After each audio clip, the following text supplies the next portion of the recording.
So, when you hear the word revelation, what's the first thing that, pops into your head? Yeah, for most people, I think it's probably those dramatic visions, right? End of the world stuff, cataclysm. Maybe even a bit of fear. Definitely some fear mixed in.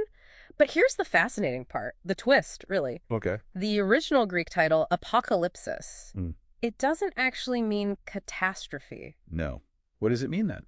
It means an unveiling Mm. or a disclosure. Wow. Okay. Unveiling. That's a totally different vibe. Exactly. And that's fundamental for this deep dive. We want to uncover Revelation's original point. Which wasn't predicting the future with a secret timetable. Not primarily, no. It was more about unveiling a, let's say, spiritual reality for the first Christians reading it. Could help them. Yes, to fortify them, give them hope, encourage faithfulness, and importantly, to call for resistance against the Roman culture surrounding them. Imperial culture. Precisely. It was saying, look, true power, true sovereignty doesn't belong to Caesar. It belongs to God and, well, this figure of a slaughtered lamb. A slaughtered lamb. We'll definitely need to unpack that. But first, this idea of an unveiling for first century Christians. Hmm. Who were they? What was their world actually like? Good question. Let's step into their shoes. Starting with the author, this John of Patmos. Who was he? Was it John the Apostle? Or someone else? There's debate, isn't there? There is a lot of debate, actually. Most modern scholars lean towards a distinct prophet, maybe John the Elder. Why not the Apostle? Well, the Greek style is quite different from the Gospel of John. It's sometimes called Semitic Greek. You can sort of feel the Hebrew or Aramaic structure underneath it. Interesting. So a different voice. It suggests that, yeah. And the date it was written is also really crucial. Right, I've heard about that. Late date versus early date. Exactly. The dominant view is late, maybe around 95 CE, under Emperor Domitian.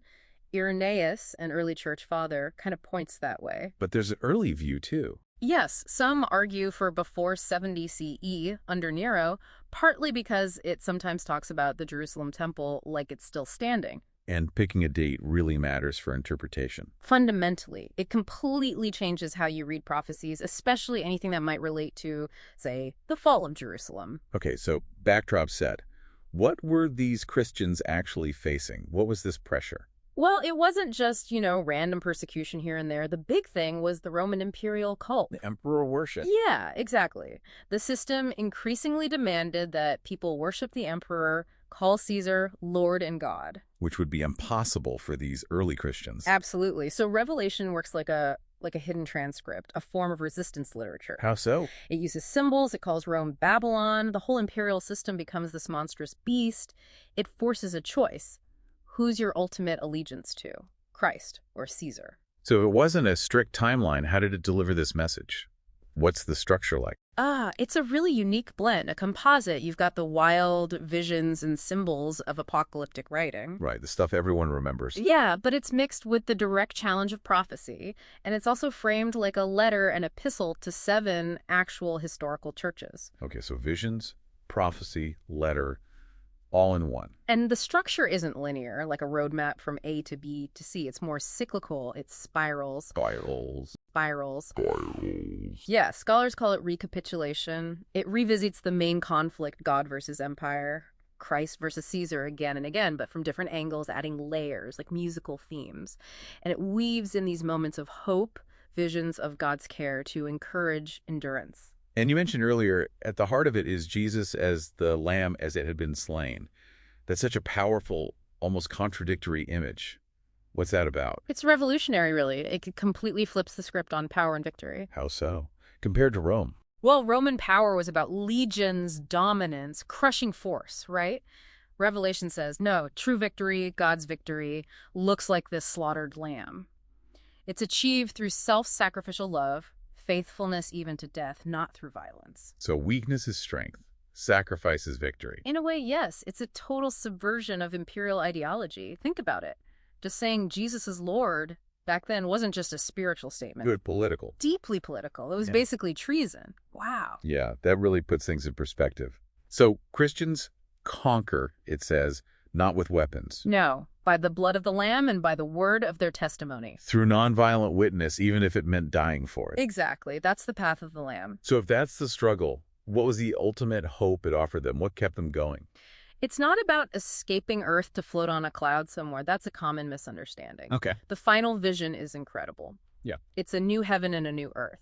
And the new Jerusalem, the holy city, comes down from heaven to earth. Down to. Yes. It's about God dwelling fully with humanity right here, renewing all of creation. It's restoration, not escape. That's very different from some popular ideas. And quickly, those symbols like 666. Right.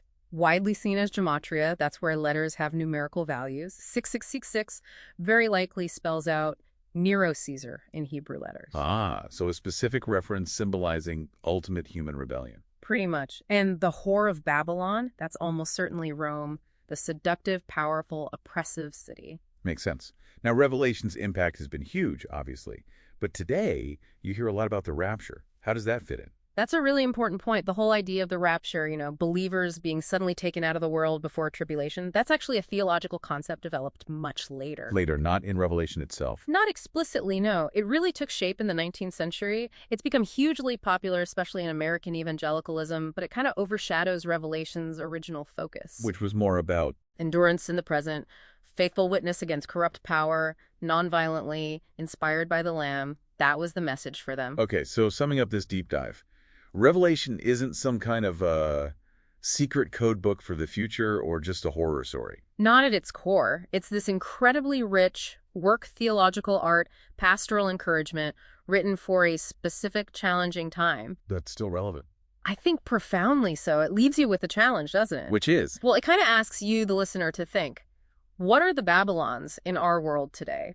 What systems demand our total allegiance or promote injustice or offer false promises? And how do we respond? Exactly. How do we live faithfully, like witnesses to the Lamb's way, with that same kind of justice, courage, and ultimately hope? That's the enduring deep dive it invites us all into, I think.